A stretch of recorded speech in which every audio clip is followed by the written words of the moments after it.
While authorities say the number of migrants coming to the southern border is slowing down, major cities across the country are struggling to house and care for asylum seekers already here.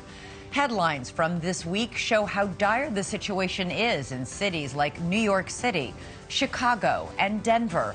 Leaders there are using hotels, school gymnasiums, and tents in parking lots to house migrants.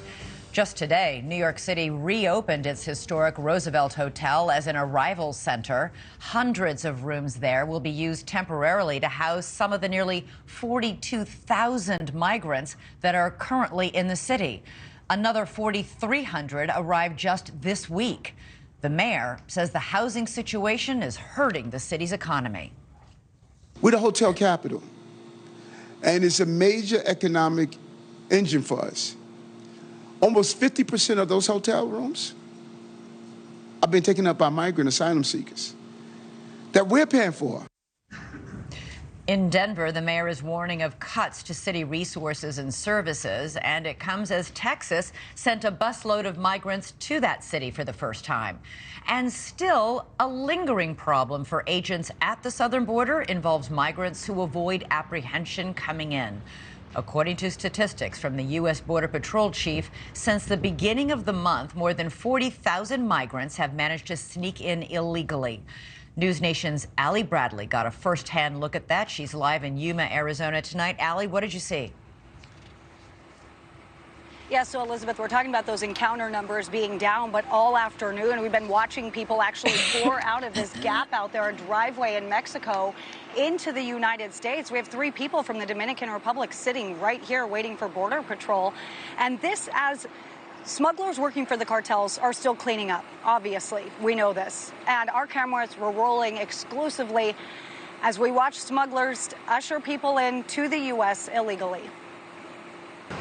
Capitalizing off desperation, our cameras were rolling as a smuggler on the Mexico side pulls up in a silver vehicle in a driveway. He gets out. You can see him there dressed in all black.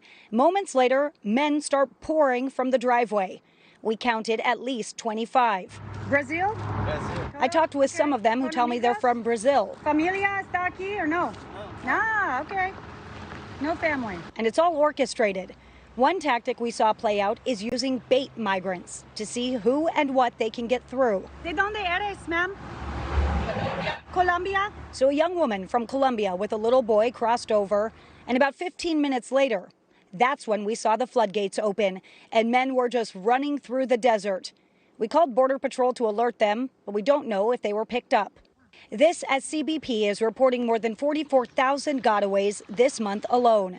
And DHS is trying to control the messaging. The smugglers care only about profit, not people. They do not care about you or your well-being. But it doesn't seem to be working because while encounter numbers are down, business is still booming for the cartels. The Border Patrol chief in the Del Rio sector says the cartels are making $33 million a week off human smuggling alone, which is one reason why Texas Governor Greg Abbott was along the border today in Brownsville, delivering an update on his state's efforts to secure the border. We are seeking a law to create a mandatory minimum sentence of 10 years behind bars for anyone caught smuggling people illegally. And we know that the cartels are still in control of the southern border, battling over which way the migrants are actually crossing.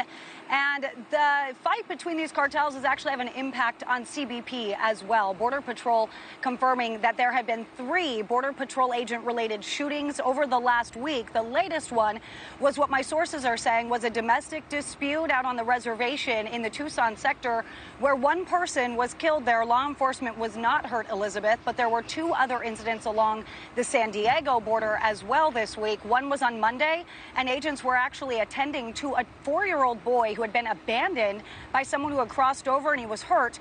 And while they were there tending to him, they actually had to take cover because shots were being fired over from Mexico. Saturday, shots were also fired over into the San Diego sector at agents. Both of those incidents, I should say all of those incidents, are being investigated right now, Elizabeth. All right. Allie Bradley for that report. Thank you so much. Thank you for watching. Go to newsnationnow.com to find NewsNation on your television provider. And don't forget to click the red subscribe button below to get more of NewsNation's fact-driven, unbiased coverage.